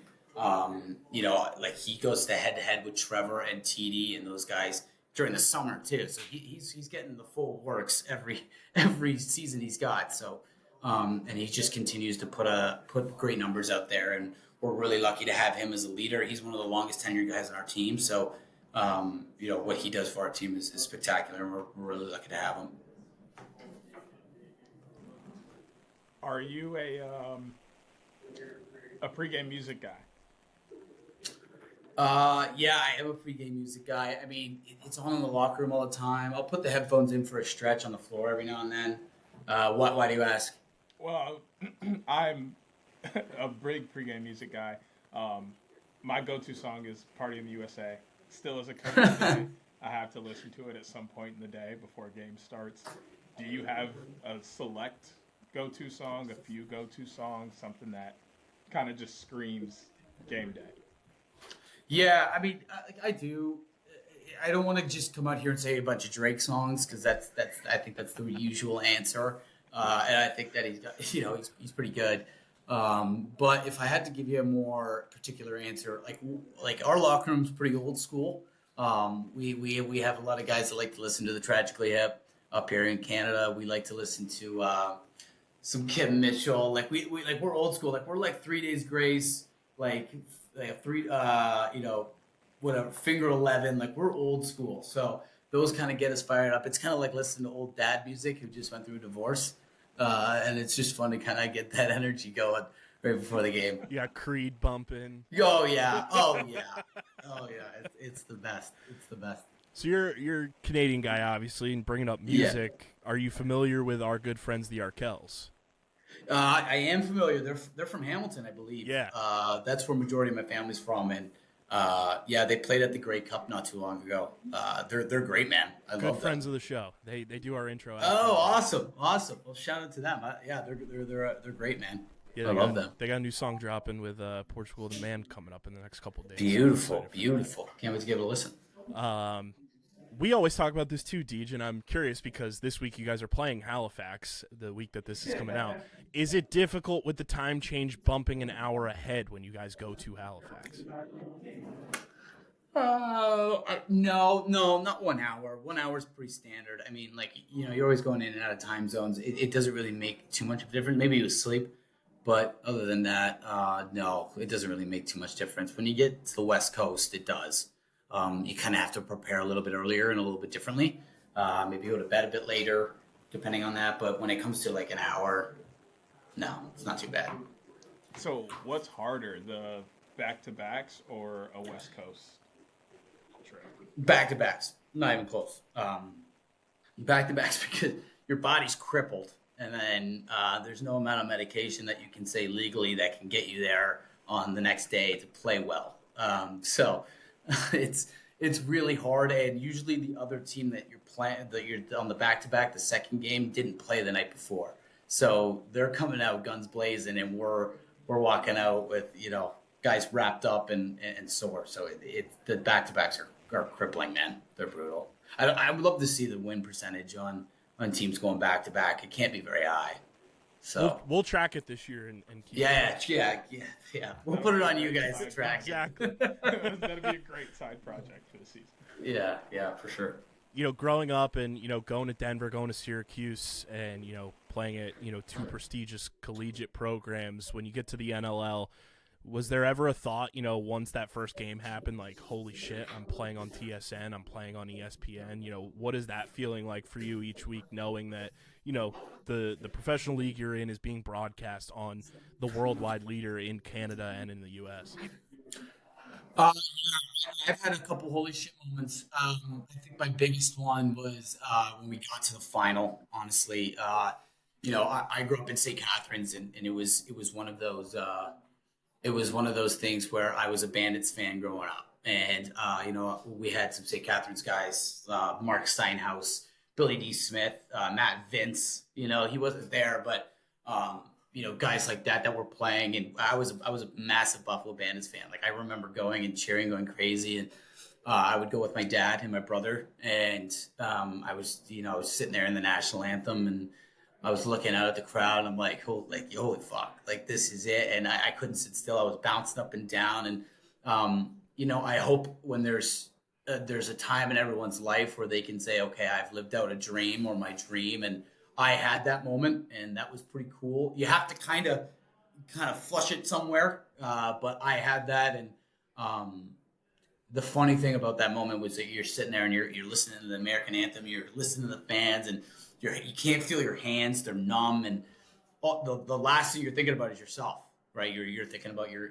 parents, and you're thinking about the people that are in the crowd, and it was pretty holy shit, to be honest with you. So yeah, that was pretty cool. When you look at just the growth of the league since you've entered the league, and so many positive changes have happened for the National Lacrosse League, what's one thing Alex Simmons would like to see come to fruition in the NLL over the next, say, 5 years? What's something that you would want to see put on the table as something that comes in, gets adjusted, that makes quality of life better, makes it better for the fans? What's something you want to see added to the NLL? That's a good question. I don't know how to answer without getting in trouble.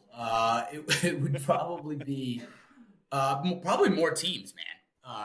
More teams in a better demographic or a geographic area. Like, I'd love to see, again, some more Midwest teams, maybe some more West Coast teams. I think that, not to say that we don't have enough already, but you want to see some new places. You want to see expansion drafts. You want to see team guys and a lot more talent in the league. I feel like there's a lot of talent that isn't being on the floor right now, and they're playing, in the ALL, which is great, but they could be on a roster, right? There's one or two guys that are, a knee injury away from getting in the NLL, and they're not even getting a look, right? So it's probably more teams for sure. That's what I would like to see out of our league.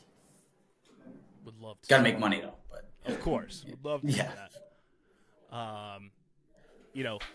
When you look at just the way that you guys have grown in 3 years as players, you, Ty, and now Dyson going into his second year, and you look at just, some of the other teams, like you mentioned, Josh and Dane have been doing this for a long time. You look at, some of the other veteran-led groups.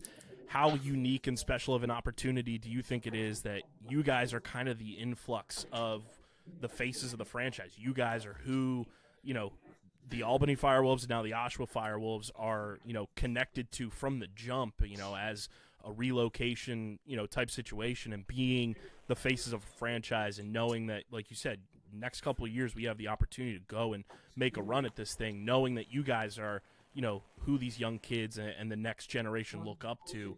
How special is that, and how much of a responsibility do you guys, carry with yourselves to be that for that next generation of fans, to be like, yeah, we want to be what Dane and Josh are in Buffalo. We want to be that for Oshawa.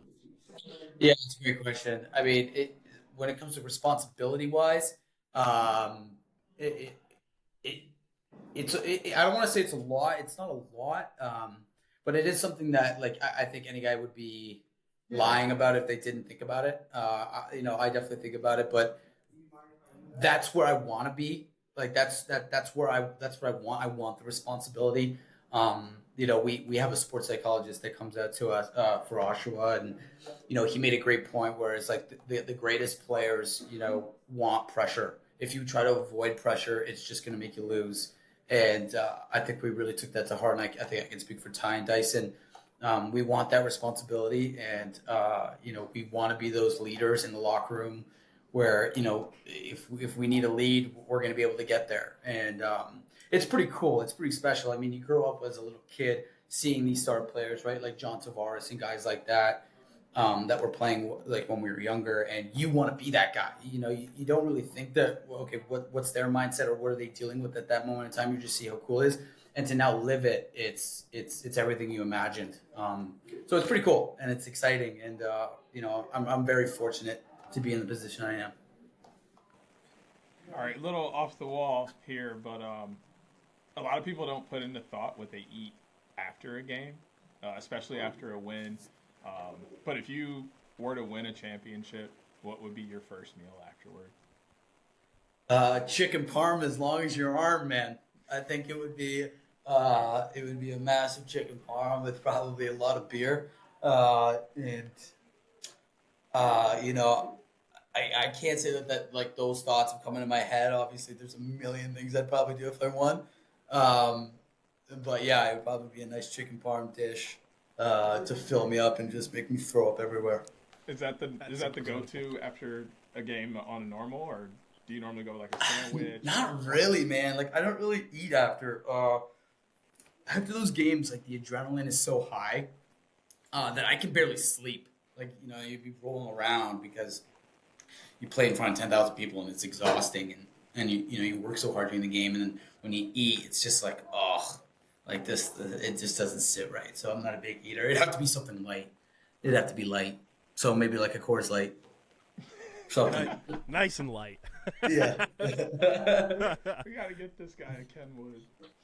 Yeah. Last one from me. This is something we want to start doing with our guests too, and it doesn't have to be a teammate, but it can be. We want you to call out who we should have on the pod next. How about on the pod? Okay, give me a second to think. If there's a guy that you want to talk to who loves the spotlight and very Showtime, I actually work with him here. Andrew Q. The guy, you got to get him on, man. He's been on the show once, and it was long ago. Maybe not. But it was so long ago, it was over the phone. We weren't doing video yet, so we could get Q 2.0 and really. You got to get Q Ball. He's something else, man. He's a trip. He is something else. So if you could get him on, that would be good. There's another guy on our team. He's not a big name, so I don't know if you guys would go for it. And he's gonna kill me for saying that, but is Patty Kashchuk. That guy will talk your ear off and say the most egregious things ever. And he has some few choice words about the league and stuff like that. So he would spice it up a little bit. So we love the non-big. We love giving the platform to anybody, but especially the guys that don't get the spotlight. And you know what? If you get him on the platform, he'll love me for life. So put it in his ear this weekend in the locker room that we want to get in contact with him. Yeah. What's that? Put him in this week when you guys are in the dressing room. Let him know that we're asking about him. Oh yeah, I will. And he'll love that. He's gonna be DMing you. Exactly. Hey, I heard Simmer told you liked me or something. That's going to be ridiculous. That's going to be great. Yeah. Alex, this was amazing. Thank you for hopping on this week. Of course, man. Best of luck against Halifax, and we'll have to do it again soon. Yeah, thanks, guys. Appreciate it. So follow Underground Sports Philadelphia right now. Tell them subscribe. Subscribe right now to Underground Sports Philadelphia. We love this guy. Love that. We love this. Shout out to Alex Simmons for hopping on the show this week. I mean, what an awesome, just like back and forth conversation. And, not that we've ever had any bad interviews, but when you bring somebody on who you've never had a true interaction with and you're just able to riff the way that we were able to riff with Simmer, it was an awesome way to kick off the NLL season of interviews. Yeah, I mean, Alex was great. He gave us tons of good stuff. Was absolutely hilarious guy. And then, as always, we were able to get the ins and outs out of a guy that don't necessarily have anything to do with lacrosse. But an awesome guy and a guy that I'm excited to have in the fold. And it was great, learning he's a fan. When he dropped that one on us, I was like, I didn't know he listened to us. Look at that. No. Good to know. I'm gonna say that's the KJ and Joe Nardello effect. Probably. They put him on. They put him on. Or he saw that we had them on and was like, let me check this out. And it was like, yup. Okay, the homies, they decent. That is one of the coolest feelings when a player tells us that they're a fan. Oh, all the time. All the time. And then they thank us, and not that we care that they thank us, but, it's always cool learning who appreciates the work we do and likes listening to what we have to say. But Alex was awesome and gave us a good chunk of his time earlier this week, so that was awesome. Yeah, called out a couple players to come on the show. Q Ball. I'd love to have Andrew Q back on video because it's been so long since he has been on the show. It was back when we were doing things just over the phone and doing phone calls. So to have Q Ball on video would be great. And hopefully we're getting DMs after, we're recording this on Friday afternoon. Hopefully we're getting DMs after the game when Simmer puts into old buddy's ear that we're asking about him. Facts. Like, hey, yo. I ain't going to tell y'all what he said. Y'all can just listen. Oh, it's so good. It's so good. But yeah, hopefully we're getting DMs from old Patty Kashchuk, being like, hey, I heard you're looking for me. And then we have him on the show sooner rather than later as well. But yeah, shout out to Simmons. Hopefully he kicks some ass tonight here on Friday Night Lax out in Halifax and does his thing because he's one of my favorite players to watch in the league, and that's even before he came on the show. His rookie season, he was just an absolute sensation, and big fan of his game because it's so much fun to watch. Yeah, I mean, I'm glad he came. He's forever a homie now. Wish we could get him back in a Redwoods jersey, but it doesn't sound like that's going to happen anytime soon. Yeah, so I'm excited to have him in the fold and look forward to the season he's going to have here in the NLL. 100%. And let's dive into week 2. A very small slate of games, just 2 games this week in the National Lacrosse League, a very rare occurrence. Oshawa takes on Halifax in the Adjective Animal Bowl. It's the FireWolves and the Thunderbirds. And then on Saturday, we got the Battle of the Prairies. Calgary at Saskatchewan at 8 Eastern. And look at this, Deej. As we're recording, I have an injury report for everybody. The injury report is available for us to talk about. Crazy. Some key injuries this week. Obviously, like we mentioned, Joe Nardella is out for Oshawa, so that's a big thing there with Jake Withers at the stripe for Halifax to pay attention to. But for Halifax, Trevor Smith is out. That's a huge blow to their team, and Max Wilson is questionable for Halifax. And then in the Battle of the Prairies, 2 injuries. On Saskatchewan side, Jake Naso is questionable. And for Calgary, one of my favorite players, simply because he's got a great name, Bennett Smith, is out for the Roughnecks. So, big loss there, but Boy, it's a great name, man. Great name.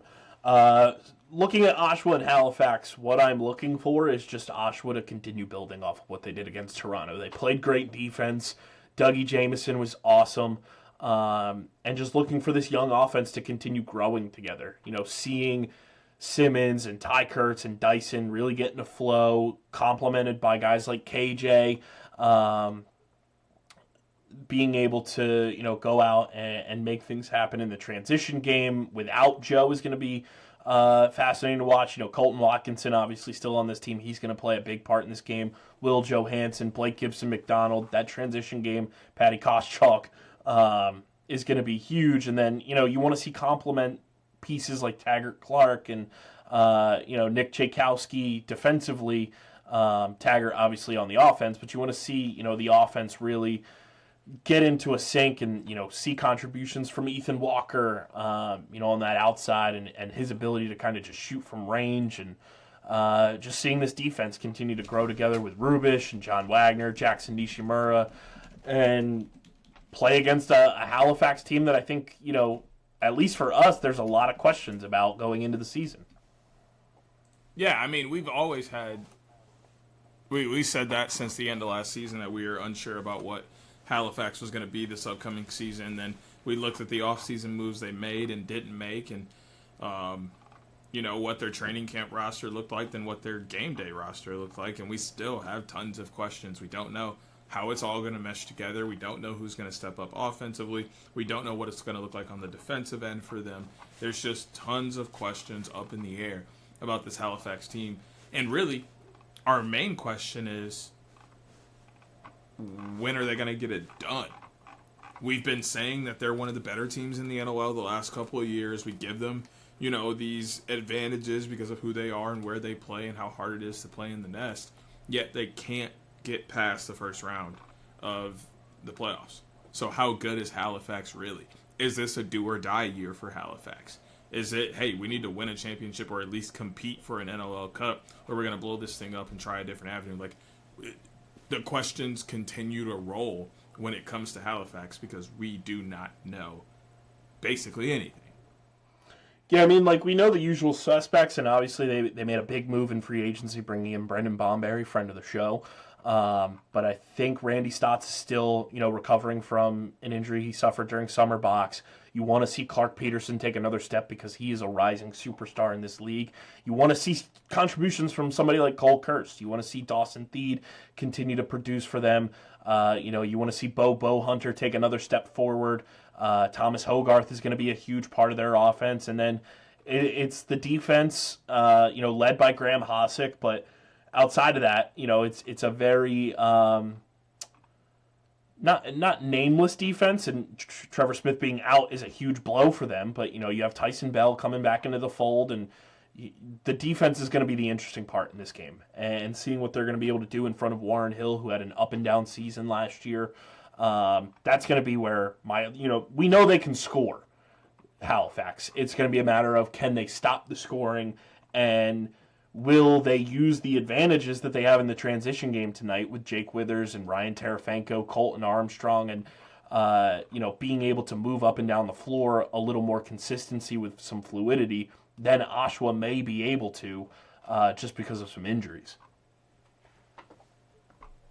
Yeah, I mean, this is going to be an interesting game for the both of them. I think this gives Oshawa a chance to really jump ahead and solidify a nice start to the year for them, 2-0, get them kind of back more like that team they were 2 years ago that ended up in the NLL Cup, and to really establish who they are as a team. I don't think they like that they only scored 8 goals last week. I think them having that game up on Halifax, coming in, not necessarily beat up, but they have already played. They've gotten that first game jitter out of the way, and they have gotten into somewhat of a flow for themselves already. Could be an advantage for them in this game, and they're going to come out swinging, looking to not only win this game, they probably want to win a little bit bigger than they did last time, to help that goal differential, and to really just give themselves a nice jump into the season.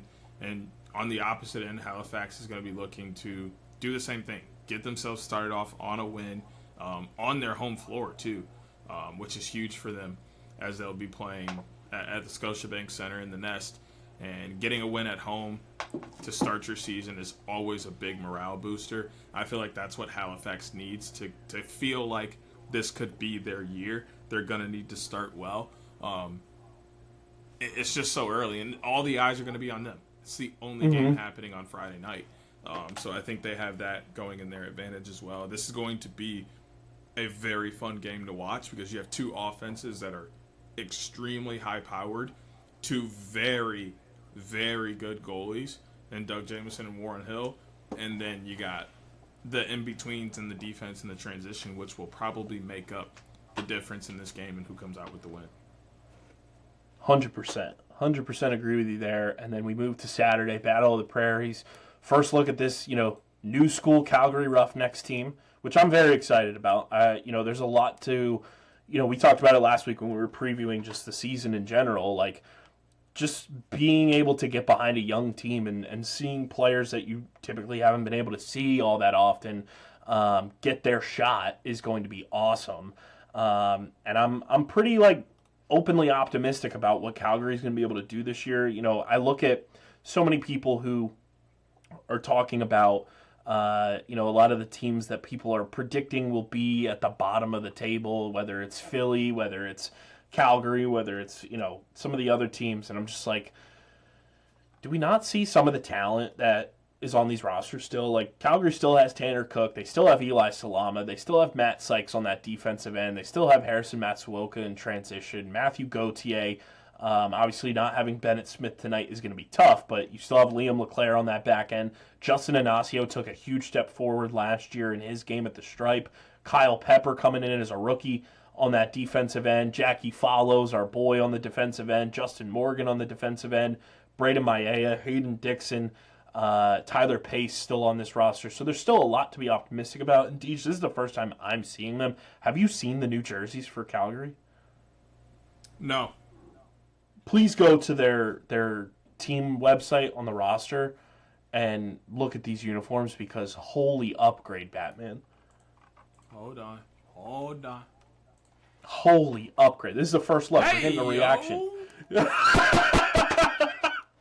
First look. The red is gas. They look so much better. I love the neckline. The red neckline is a huge pop to me. So good. On these. I really like the oil rigs under the sleeves is so clean. I really like the re-edition of the red here. This is nice. Big fan. Very nice. It looks so good. It looks even better than the original red uniform, honestly. Just because of the details that are in this new uniform. That looks so good. Job well done, Calgary. Job well done. Brilliant. Absolutely brilliant.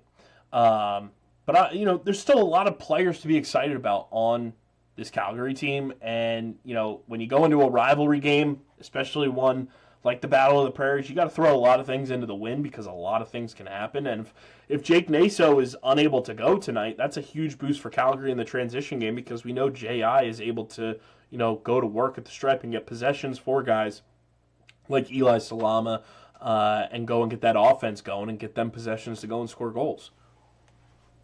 Yeah, absolutely. What I'm excited for in this game is obviously my first chance of seeing my new iteration of Calgary Roughnecks in a game setting in the new jerseys. I feel like that's always going to help when you're playing in a new jersey. You feel like you look a little bit better. You know our motto: you got to look it to feel it to play it. So if you look bad, you're gonna feel bad. You're gonna play bad. You look good, you're gonna feel good. You're gonna play good. Like I'm all about it. I think that factors in a little bit. And then I also think guys like Hayden Dixon, Tanner Cook, Reese Callies, etc., are looking forward to this opportunity to step up. Like they've been playing second fiddle and support system for the last couple years to the Jesse Kings, the Dane Dobies, Curtis Dixons, etc. Now it's their opportunity to be the leaders and the main producers for this team, and they're looking forward to that opportunity. So I'm excited to see them, step into that role. But then the Rush, on the other hand, the only reason I did not pick them to be my League Pass Team of the Year is because of Battle of the Prairies. I feel like that's disgusting, and I can't do that. So here we are in a game like this where I really love the Rush outside of them being my biggest rival. I think they're a very good team. I think that they have all the pieces to be extremely successful and make another run back to the NLL Cup and possibly win it. Very looking forward to my League Pass Player of the Year and Zach Mans. He's going to be exciting to watch in this game. This is two teams that, to me, are very similarly built. One is just a little bit older and has a little bit more experience than the other, but with what one lacks in experience, they bring in energy and power and excitement. So that this is going to be fireworks as well to end the weekend. Also, you want to talk about look good, feel good, play good, please take a look in the chat to see Calgary's new away jersey this year. They wholly upgrade that, man. I think you're gonna love this one more than the home. Just knowing your style. That's very similar to. This is almost exactly what they wore for practice and training camp last year, when everybody was like, "Oh, is the red coming back?" And I was like, "I hope so," and it didn't. This is pretty much what we were seeing. I love this. I might cop so one of these. Clean. Damn, that's so clean. 150 is nuts. It's clean. Hey, Calgary, hook the boy up. He picked you. Please hook me up. That thing's hook nuts. the boy up. That Not thing that is I can't afford danging. it, but Jesus, I don't want to have to afford it. That thing is danging, man. Let me tell you. But it's gonna be a fun couple games. It's a bummer that it's only 2 games this week, but 2 high-profile marquee games nonetheless. Which brings us to everyone's favorite segment, Picks of the Week, ladies and gentlemen, are back. Week 2, Picks of the Week, and it is brought to you by our awesome pals over at Kenwood Beer, the official beer partner of Underground Sports Philadelphia. It's a refreshing light beer, just 4.1% ABV, 120 calories, just 8 grams of carbs.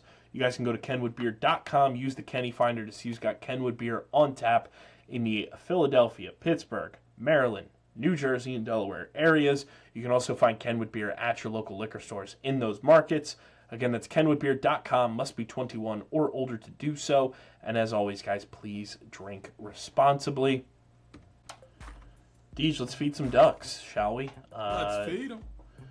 We're not hearing it right now simply because we got to feed it back in post with our new recording system. But picks are here. I've got Hoots' picks in front of me as well, so I'll rattle those off for the people. And I will give everyone the update on the standings as we take a look at Week 2 of the NLL season. And going into this week, Hoots leading the way at 3-1. I finished last week 2-2, and DG went 1-3. But our first game of the week, Albany, Halifax, in Halifax. How do you see this one shaking out? Who and where? I pulled a Hoots. Boy, he said Albany. Well, Hoots is leading the way and he picked them as Albany, so Alex, it rubbed off on me. Alex, you hear that, bro? He said y'all still in Albany. Dyson, he said he don't care about Oshawa. He said we don't care if y'all back in the hometown. Hey, can I just say... Y'all the ALB FireWolves. That's what he said. It's better than the... Shout out to Hutton Jackson for pointing this out. Why are we abbreviating the Ottawa Black Bears as OBB? He did say that. The Ottawa Black Bears. Hey. I didn't say it. I didn't do it. I don't got nothing to do with this. That's on me.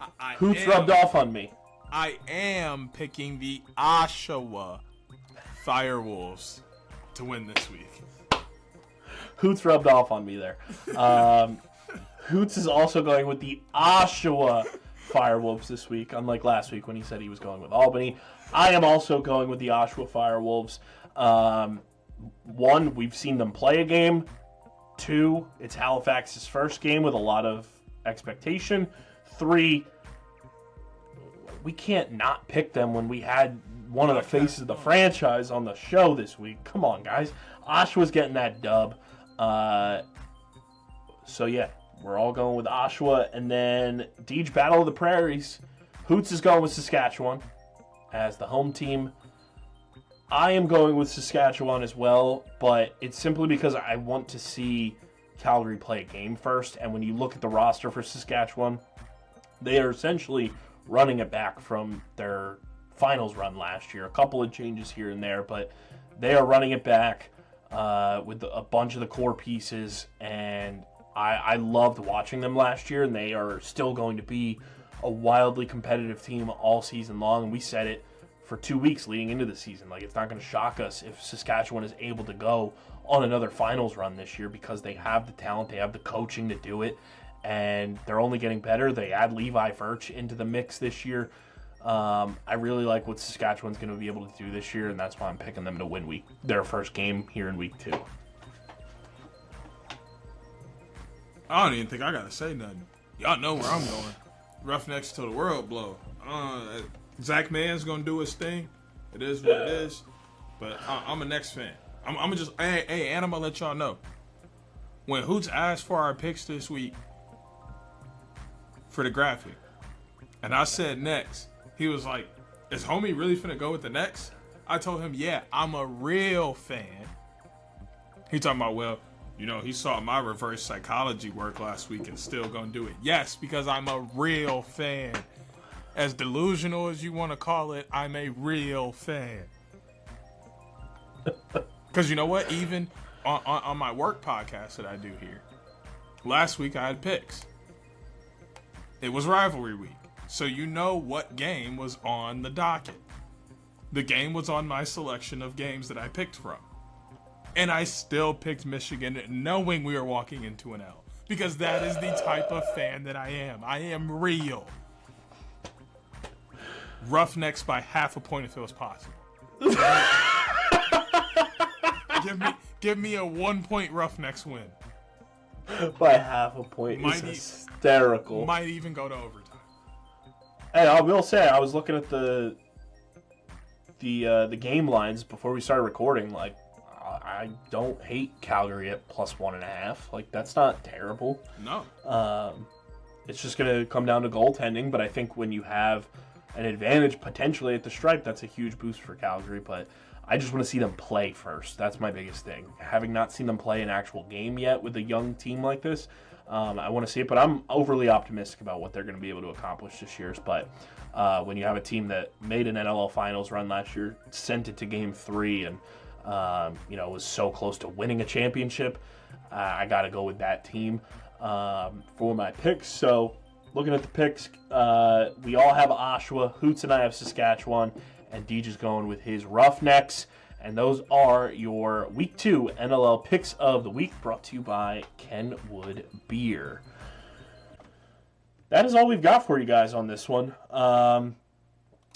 I do want to bring this up because it was in the news this week.